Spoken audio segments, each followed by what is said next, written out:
महाविकास आघाड़ी को आपने प्रस्ताव दिया था, क्या उसके ऊपर आपका आज कुछ बात हुई है, कहाँ तक कुछ आया है? देखिए, तकरीबन 2.5-3 महीने पहले हमने आपके ज़रिए महाविकास आघाड़ी को ये बताया था कि अगर इस महाराष्ट्र के अंदर भाजपा, शिवसेना और अजित पवार की एनसीपी को सरकार से दूर रखना है, सत्ता से दूर रखना है, तो हम आपके साथ आकर एक मज़बूत अलायंस बनाना चाहते हैं, ताकि वोट ना बढ़ते हुए हम ये हुकूमत को दोबारा कुर्सी के ऊपर बिठाना नहीं चाहते हैं।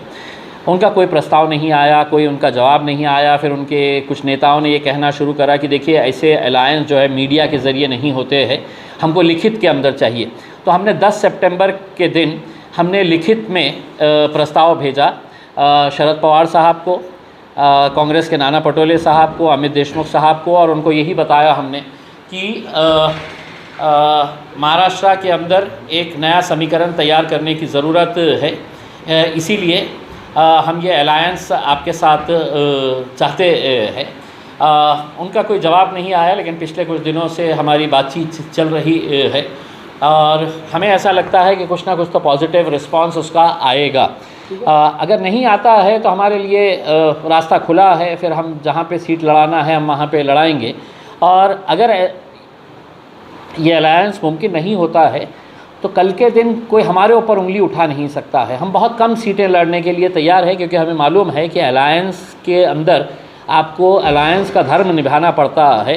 तो उस धर्म को निभाने के लिए कहीं ना कहीं आपको ये सोचने की ज़रूरत रहती है कि हर पार्टी को एकोमोडेट करना पड़ता है।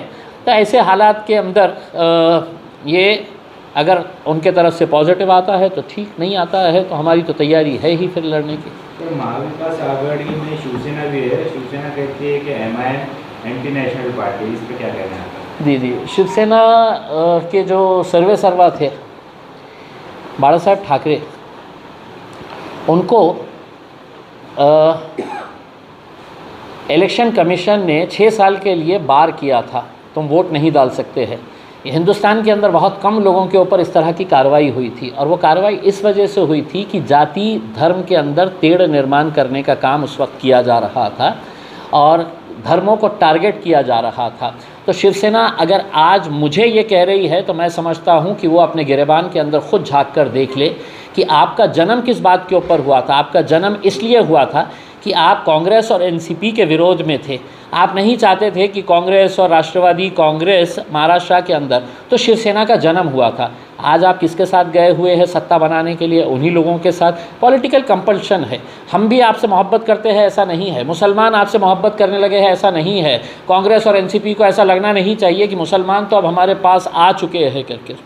हमारा यही कहना है कि पॉलिटिकल मजबूरी ये है, एक बड़े दुश्मन को ख़त्म करने के लिए हमारे छोटे मतभेद जो भी है उसको ख़त्म करके हम सबको एक अलायंस के ऊपर, एक प्लेटफॉर्म के ऊपर आने की ज़रूरत है। कितने सीट पे लड़ेंगे अलायंस हुआ तो? ऐसा हमने कोई अभी तक ये बात नहीं कहे है। हमने साफ कहा है कि कम से कम पहले हाँ या ना में जवाब दे दो। हाँ में जवाब है तो अक्रॉस द टेबल बैठेंगे, उसके ऊपर चर्चा करेंगे। हम अगर कोई सीट मांग रहे हैं तो हम उसका तर्क देंगे कि क्यों मांग रहे हैं हम ये सीट, हमारा वज़न कहाँ पे है करके। तो ये सब चीज़ों को देखते हुए हमने कोई आंकड़ा नहीं दिया है कि हमको इतने सीट चाहिए उतने सीट चाहिए करके। उसमें हम हर तरह का समझौता करने के लिए तैयार है, बशर्ते कि एक टेबल के ऊपर आए तो सही, बैठे तो सही, बात तो करे।